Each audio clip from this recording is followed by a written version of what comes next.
Welcome professionals. આજનું આપણું discussion real એસ્ટેટના સિક્યોરિટાઇઝેશન યુગના સૌથી અત્યાધુનિક સાધનો પર છે.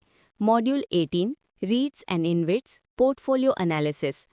વેલ્યુએશન ઇકોસિસ્ટમમાં આ મોડ્યુલ ઇન્સ્ટિટ્યુશનલ પોર્ટફોલિયો મેનેજમેન્ટ પર ફોકસ કરે છે, જ્યાં આપણે માત્ર એક સિંગલ પ્રોપર્ટીનું નહીં પણ અનેક આવક પેદા કરતી એસેટ્સના આખા પોર્ટફોલિયોનું વેલ્યુએશન કરવાનું હોય છે.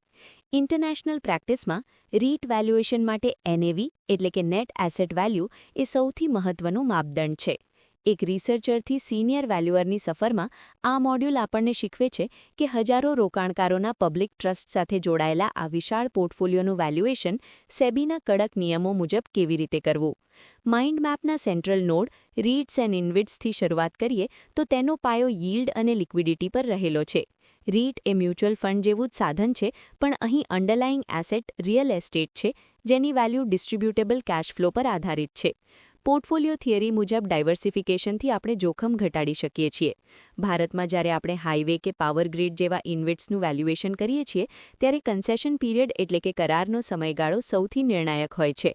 એક સિનિયર વેલ્યુઅર જાણે છે કે WALE એટલે કે વેટેડ એવરેજ લીઝ એક્સપાયરી જેટલું વધુ, તેટલી જ આવકની સ્થિરતા વધુ અને રિસ્ક ઓછું ગણાય છે. લીગલ અને રેગ્યુલેટરી ફ્રેમવર્કની વાત કરીએ તો સેબીના 2014ના નિયમો અત્યંત કડક છે, જેમાં દર 6 મહિને વેલ્યુએશન અપડેટ કરવું અનિવાર્ય છે.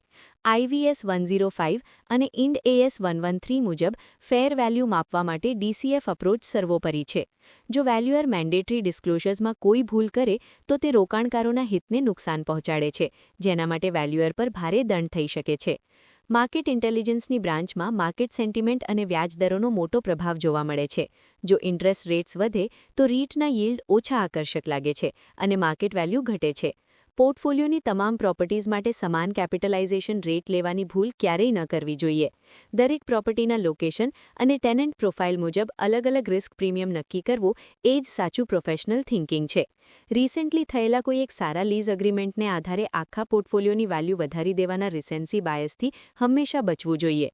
ફાઇનાન્શિયલ અને ન્યુમેરિકલ લોજિકમાં NAV કેલ્ક્યુલેશન અને FFO એટલે કે ફંડ્સ ફ્રોમ ઓપરેશન્સ પાયાના છે.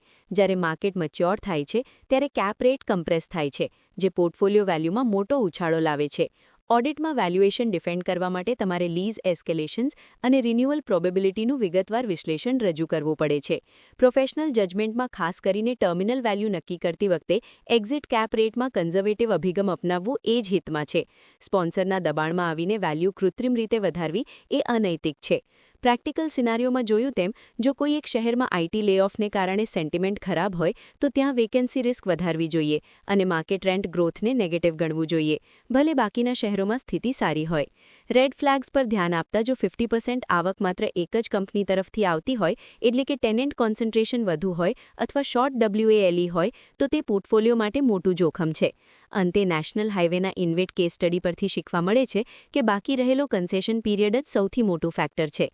જેમ જેમ સમય વીતે છે તેમ તેમ ઇન્ફ્રાસ્ટ્રક્ચર એસેટની વેલ્યુ ઘટતી જાય છે, કારણ કે તે એક એમોટાઇઝિંગ એસેટ છે. જ્યારે તમે ટ્રાફિક વોલ્યુમ સર્વે અને ઓલ્ટરનેટ રોડના રિસ્કને જોડીને DCF મોડેલ બનાવો છો, ત્યારે જ તમે જાહેર જનતાના વિશ્વાસને લાયક સચોટ વેલ્યુએશન આપી શકો છો.